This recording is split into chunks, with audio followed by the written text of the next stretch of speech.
Welcome back to Mark on Motoring. This is part 2 of my coverage of the 2023 Haggerty Festival of the Unexceptional. We've already met some of the owners in part 1 with their fantastic cars. Make yourself comfortable because we're about to pick up the action again with some more wonderful cars.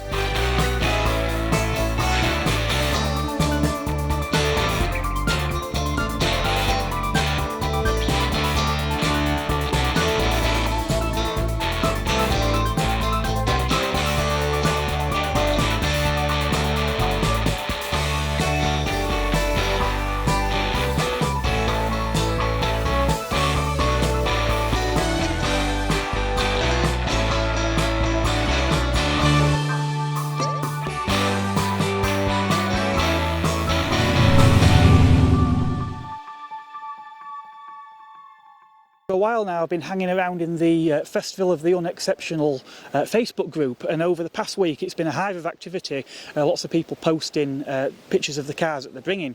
Now, one such car that caught my eye only a few evenings ago is this Volkswagen Polo owned by Andy.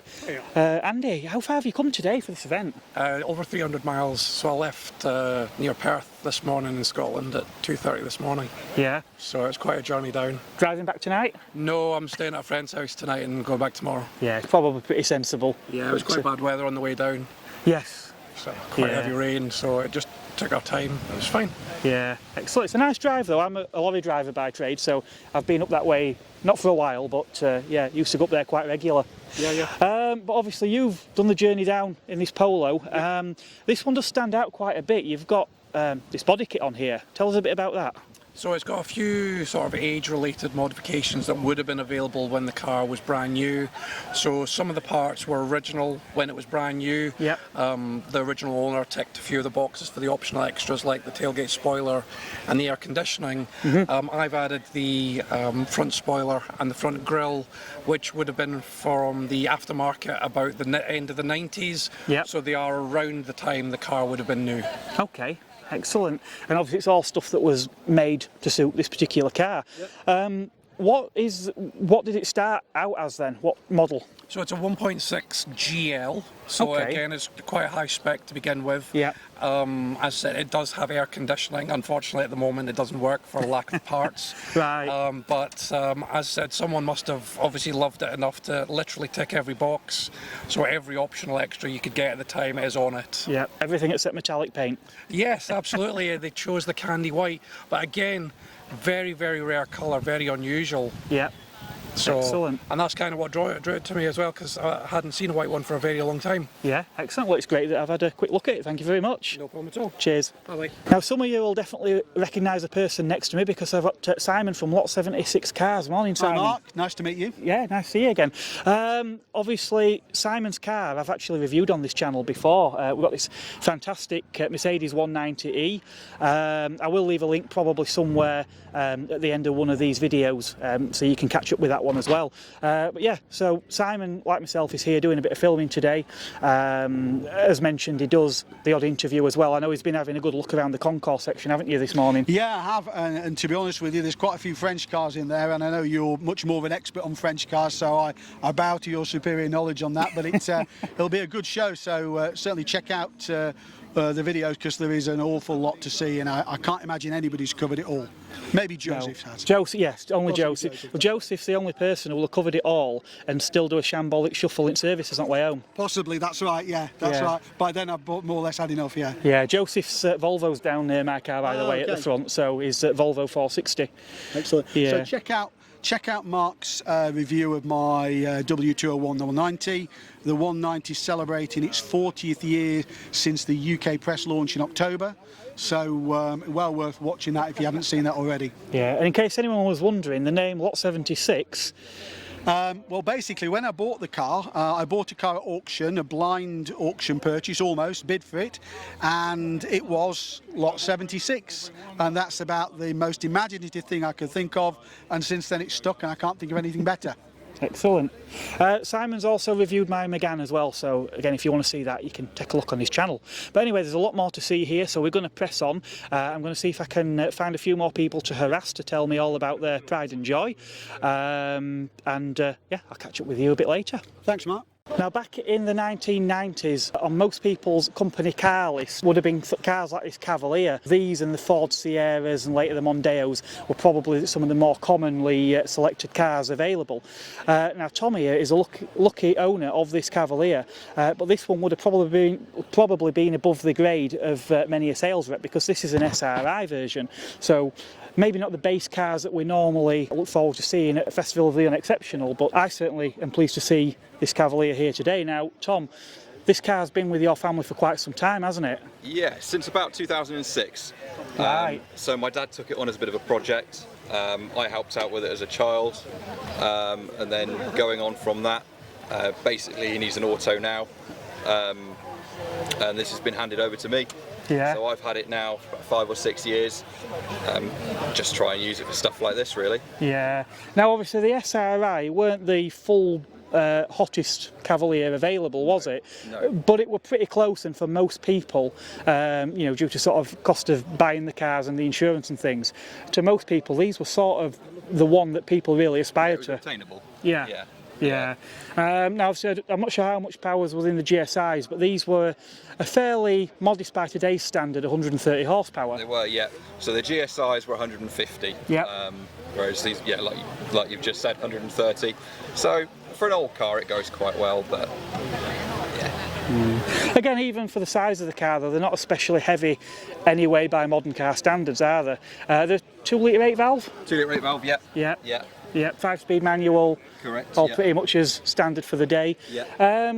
So, as I say, your dad handed this car down to you, so you've probably got quite a few memories of... Loads of memories with it. Yeah. Yeah. Anything in particular, any special road trips or anything like that? Really, it's sort of, you know, my first sort of car meets were in this car. It's what sort of got both me and my 2 younger brothers into cars as well. So, yeah, it's got a bit of a backstory to it. Yeah, excellent, excellent. Well, thank you very much for bringing it out and for having a chat with me today. Excellent, thank you. Driving through one of the villages this morning, I actually spotted this car in the distance after I left the A1. Rover SD3, the original 200 series Rover. Obviously very much a Honda underneath, but these were fantastic cars. This is obviously quite a late one, a second generation facelifted car. But what really marks this one out is actually a Vitesse version. So these cars all had colour-coded bumpers, but this one looks especially nice with the white paint and this very 80s red stripe all the way around. I really, really like that. The interior, again, much the same. You've got Rover's very sort of period Honda Rover 3-spoke steering wheel, but now we've got some red stitching on there, red piping on the upholstery as well, very much like you used to get in things like the MG Metros. But yeah, fantastic looking car. Really, really nice to see this here, considering how rare these are now. Now this car is actually on UK plates, but I notice it's a left-hand drive car. I've not had a chance to speak to the owner, so I'm not entirely sure what the story is around this car, but yeah, nonetheless, still really, really pleased to have seen that one. For quite some time now, I've been chatting with Alistair online, who owns this fantastic Renault Clio. This particular one, the reason it's quite a special one, is because it's a Phase 1 Clio and it's the Initial, a car that was very rarely spec'd in the UK, owing to the fact that they were probably quite an expensive car, and people who spent a lot of money on Clios obviously went for the sporty models. But this is the luxury trim, and Renault, going right back to the Renault days of the Renault 5, were very, very good at making these small cars that were really a bit of a white elephant that was exceptionally luxurious and actually put to shame a lot of cars from the classes above. We weren't sure that this car were even going to be here today. You've come a hell of a long way with this car, haven't you? Yes, we have door to door 389 miles, west coast of Scotland, Mull of Kintyre. So we left on Thursday night, got to Glasgow, and then did the final leg on Friday, and then stayed over again. So yeah, been quite a journey. And I understand to press, is that the sort of biggest journey you've done with this car? It is, yes. I've owned it just over 2 years. Mainly just used it local as an occasional run around. But yeah, it did really well yesterday. Bit nervous, but no, it's done great, and as long as it gets me home, I'll be happy. Yeah, obviously, being that it's a luxury model, it's obviously got an engine, the correct engine to go with it. Now, I had a W Reg Clio Grand when I was about 18, brand new, but this particular one, being one of the plusher ones, it actually has the 1.6 litre 16 valve engine, so you're looking at 110 horsepower, which in a car as light as what these are is certainly formidable. How did it handle on the drive down here? Did it sort of lap up the journey, or?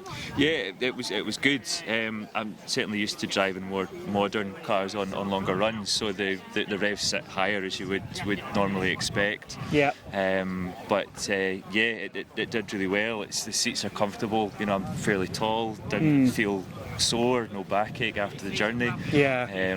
But as long as you don't go overboard with it, you stick to sort of 65, 70, it handles it absolutely fine, and decent fuel economy as well. So Yeah. Obviously, the Initial, it's not a car that everyone's aware of. How did you actually come to end up with this car? Well, I've been a Renault fan since I passed my test, and I've owned a number of Clios, Meganes, etc. over the years, and I was on the lookout for something with a bit of spec, and I knew that they were very, very hard to come by. Yeah. So it was a classic case of on eBay during lockdown, what can you spend your money on, and it popped up. And what appealed to me was that it was a manual, which is quite rare. Yes. And it had the same owner since 2004. Right. A couple in Market Rasen, just not too far from here. Oh yeah. Service history file was full. Bought it blind, got it trailered up to Scotland, hadn't seen it. That's a big leap of faith. It is, yeah.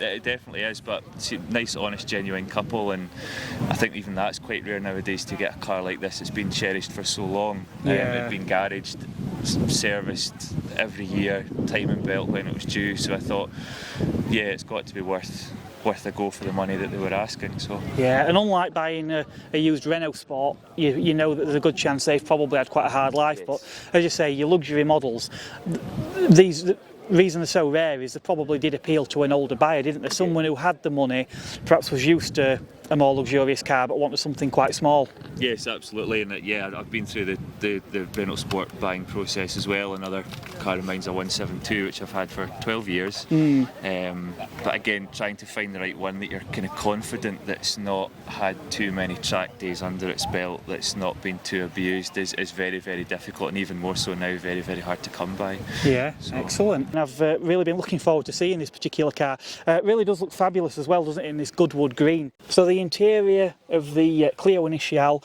up to press has been confined to the pages of my Mark II Renault Clio sales brochure, so it's a real privilege to be able to sit in here today. Obviously, as I say, these cars were all about luxury, so you've got full leather upholstery in here, you've got the electric sunroof with the blind as well, and obviously you've got all this wood trim everywhere as well, so obviously it's probably a plastic with a wood effect, but it certainly does lift the interior. So you've got some here around the vents and the stereo system on the gear knob, and on the doors as well. Something with pre-facelift Mark II Clios, they didn't all have the same door cards. Sort of on the earlier cars, everything up to an RT had the electric window switches, if it had electric windows, one on top of the other on the driver's door. They didn't have this sort of extended armrest, it was only on like your RXE. And then again, when you went into sort of later on in phase 1 production, again, it was only your sort of more expensive models that got this arrangement. I don't know why, because it probably cost Renault more to have two different designs, but that's the way they did things. Obviously, it added things like electric mirrors as well, because you had room for this extra switch up here, which actually continued on the cars for quite a while. I think many Renaults well into the 2000s still had that same switchgear. Of course, we've got things like your radio remote stalked behind the wheel here, which by this point were, I think, pretty much common across the range on all Renaults. Something you've got in here that I didn't have on my car is a CD player. Mine only had a radio cassette. And you've also got air conditioning as well, which again was something that I sadly didn't have on my Clio. Obviously, when they went to phase 2, the Initials actually then got automatic climate control as well. But yes, a very small car in here, but definitely a very, very nice place to be, and I could fully understand why anyone shopping for a small car back in the day would have stumped up the money to buy one of these. Now, some of you may recognise the person next to me. It's Matty from Matty's Cars. Matty has promised being that he's on my channel that he won't swear for this one. Best behaviour. Best behaviour, yeah. So Matty, Fiat Brava. Yeah. What do you want to know? It speaks for itself, doesn't Well, it? you've had worse cars. Yeah, Peugeot 205 comes to mind. The battered automatic Peugeot 205. The E46 started causing me a few problems, but this was not planned. It just came up on Marketplace, and they're so few and far between. Yeah. That I had to jump at it and get it. Yeah, and it's certainly not a bad car at the end of the day, and like you say, they are so few and far between now. Obviously this one's got a few niceties like the colour-coded bumpers and things, so it's obviously not the most basic of Bravas. Yeah, so we've got the electric sunroof, which still works, tilt and slide. What else have we got? Electric windows and things like that. It's not the most well equipped, you can get more goodies on other ones. But yeah, I think even as well, it's been stolen or it's been removed, but it used to have a 6 CD changer in the back, in the boot. There's even like a little insert for it. So Actually, these had that really quirky radio cassette, didn't they, with a mechanism that pops up? well, mine doesn't have that. Oh, so no. I don't know if it's because mine's a later model or the spec of it or something like that. It's just a standard built-in fixed radio, but it says on it 6 CD changer, but it's not there obviously. I've got a cassette tape though. Yeah. So the sort of biggest memorable, notable thing I knew about these cars, it's a big fail because this hasn't got it. Yeah. It hasn't got that satisfying where you press it in and it, you know, that sort of 90s sort of where they cover things on the dashboard and put a panel on and things like that. It doesn't have it. Yeah. Obviously, by the nature of how your channel works, obviously cars are not necessarily forever, are they? What's your plans with this one? Well, the plan originally was I bought it for myself as a present, a little nostalgic present, and naturally I just thought I'll move it on and someone will buy it, but it needed a little bit of work doing to it, so I couldn't get rid of it for the price that I wanted for it. So I decided to keep it and do the work. And what we're going to do, Mark, is just see where it goes from there. If anyone's interested in it or, you know, will take it, that's great. But if not, I'm not just going to let it go to any sort of Tom, Dick or Harry who might scrap it or anything like that. So Yeah. I'll either put it into storage or keep using it, but I do really want to keep the miles off it because it's quite low mileage. It's just clocked over to 91,000, I think. Yeah, So which it is not bad for a car of this age, yeah. Yeah. Excellent. Well, that's great, Matty. Thank you very much. Yeah, no problem. Someone I've been missing all day, we've been like ships in the night, is Craig. Craig, I've been in touch with quite a bit for a while now because he's got this fantastic Peugeot 306. It's actually a pre-facelift car. But Craig, you've been doing a lot of work on this car, haven't you? Loads, yeah. So I've had the roof all re-welded up after it suffered a horrendous rot, which they're known for going. But I've done work underneath, so the left anchorage is a very common point of failing on this car, so I've had to weld that up and I've put a new arch liner in place to stop it from going again. The underneath I've completely stripped back to bare metal, treated it all, and I've had to prime it and repaint it again. Right. So it's had quite a lot of issues when I bought it, but I'm pleased to say it's starting to look like a original Peugeot again rather than a bucket of rust. Yeah, and that's something about obviously the people in the cars at this sort of event today, because obviously this is not a GTI 6, for example. No. It's not an XSI or anything like that, and the fact that you've obviously seen this car and you know, been willing to invest the time and money to do what needs to be done. You know, so many cars like this just end up as scrap, don't they? Absolutely, yeah. So I bought mine in May last year from a bloke who was going to just keep it in his garage before the council decided to condemn and knock them down.